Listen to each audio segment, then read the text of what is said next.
Dear Pastor Jack, sa totoo lang di namin alam kung paano ba sisimulan ang mensaheng ito. Sa dami kasi ng magagandang alaala na magkakasama tayo, para bang ang hirap pumili ng isa lang na pagkakataon sa buhay namin na kasama ka dahil lahat ng pagkakataon ay memorable. Bagong lahat, gusto lang namin i-express kung gaano kami ka-thankful sa Lord sa buhay mo, Pastor Jack. Isa ka sa mga tao na nagkaroon ng malaking contribution sa buhay ng bawat isa sa amin. Nakatagpo kami hindi lang ng isang guro, kundi isang kaibigan, kapatid, magulang at pastor. Saksi ang buong pulo ni Sara Integrated School sa kung paano kayo naging isang mahusay at epektibong guro. Yung tipong marami ka nang natutunan, nag-e-enjoy ka pa. Sino ba naman ang aantukin sa klaseng maraming pakulong activities mula sa pagkanta ng ulo, tenga at tuhod ng baka na talaga namang ma-LS ka pagkatapos ng klase hanggang sa pabilisan mag-crack ng code dahil may pa-bonus points or reward sa dulo. O diba? Sino ring makakalimot sa golden formula sa English? Golden formula? Yes po, English pero may formula. S plus S V minus S na only Bolognian students can relate. In short, you made each class unforgettable. Di malilimutan dahil nag-iwan kayo ng marka sa bawat estudyante na kakasalamuhan niyo. Bukod pa doon, pinatunayan niyo rin na kayo bilang isang guro ay pangalawang magulang din. Salamat dahil pinaramdam niyo sa amin yung concern na para bang tulad ng isang magulang. Handang magpayo at gumabay sa mga estudyanteng nawawala minsan sa landas. Magulang na pwede ring mapaghingahan ng mga frustrations, anxieties at doubts. Feeling namin, ako personally, isa kayong safe space na comfortable kaming maging kami na walang pumusga na pwede namin pakita kung sino talaga kami. Kaya maraming salamat, Sir JC. Pero hindi pa dito natatapos ang lahat dahil bago ka muna maging isang guro, isa ka munang anak at kapatid, isang Kuya Jack. Maraming salamat dahil alam namin kung paano ka nagsakripisyo at nagmamahal para sa iyong pamilya. Mabigat man pero God knows na tumayo ka bilang isang haligi ng tahanan na siyang nagpapatibay sa isang pamilya. Kaya umaraw man o bumagyo, nakatayo ang pamilya. Isa kang mabuting anak at kapatid na laging masasandalan sa oras ng kalungkutan, kahinaan o kagipitan. This letter indeed is not enough to express how grateful and honored we are that you are our kuya.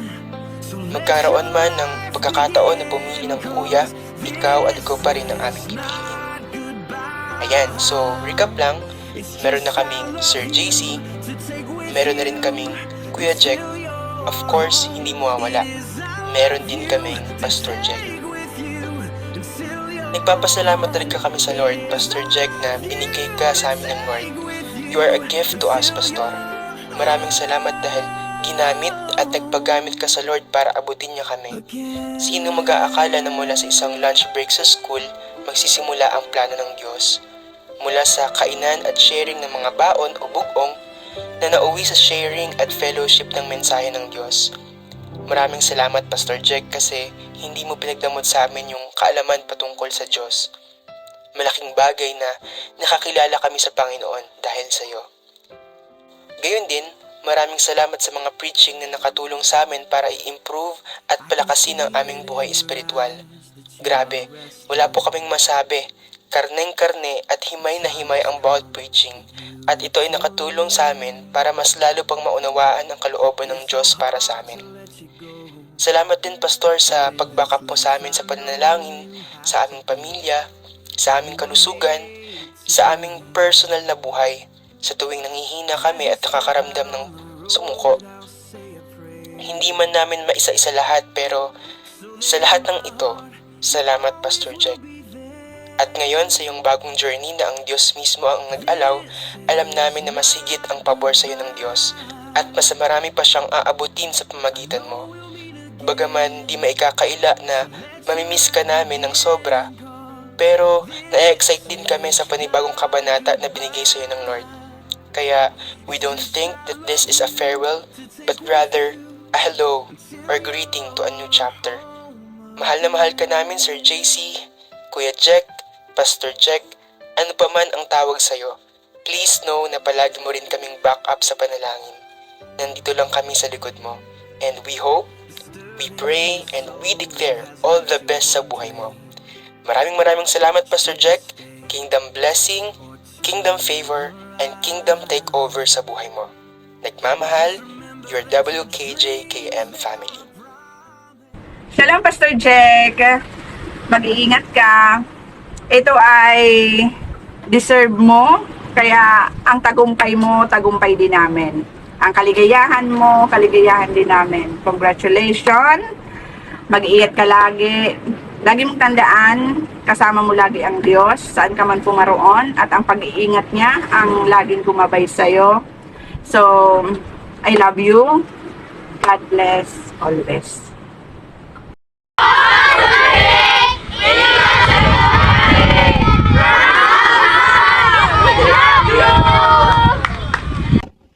In behalf of WKJK and family, we are core group. We declare kingdom favor and protection sa iyo, Pastor Jack. And ito lang yung masasabi namin. We love you and we will miss you. Yun. Una sa lahat, nagpapasalamat ako sa Panginoon na yun na nagkakilala tayo, Pastor Jack, na ikaw yung naging way upang makilala ko ng lubusan ng Panginoon. At siguro kung hindi tayo nag-meet, ay siguro piling ko wala rin ako sa estado ng buhay ko ngayon. At yun, nagpapasalamat ako kasi malaking parte ng buhay ko yung nagawa mo na nabago dahil din sa iyo. Tsaka ayun, bilang manggagawa sa ibang bansa, sabi ko lang po, tatagan nyo lang po, laksan nyo lang po ng loob, at yun, lagi mong panalangin. Medyo matagal tayo hindi magkikita, 2 years na tayo hindi nagkikita, tapos 5 taon pa ulit madadagdagan. So, matagal-tagal tayo hindi magkikita.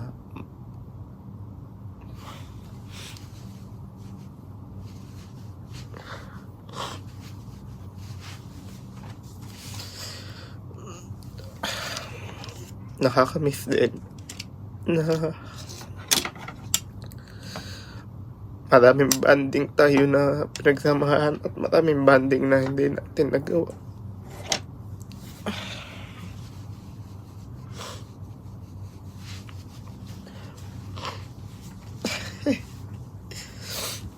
Yun, pero sabi nyo nga, laban para sa pamilya. Laban para sa mga pangarap natin. Mahirap man na malayo sa pamilya natin, pero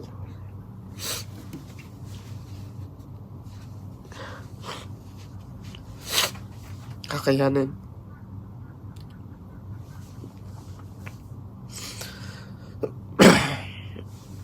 Hindi naman dito natatapos ang lahat eh.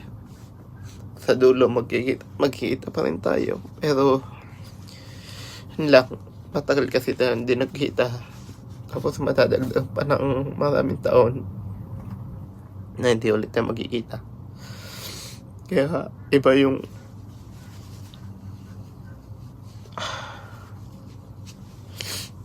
yung impact sa malaki po yung puwang mo sa puso ko. Ganun.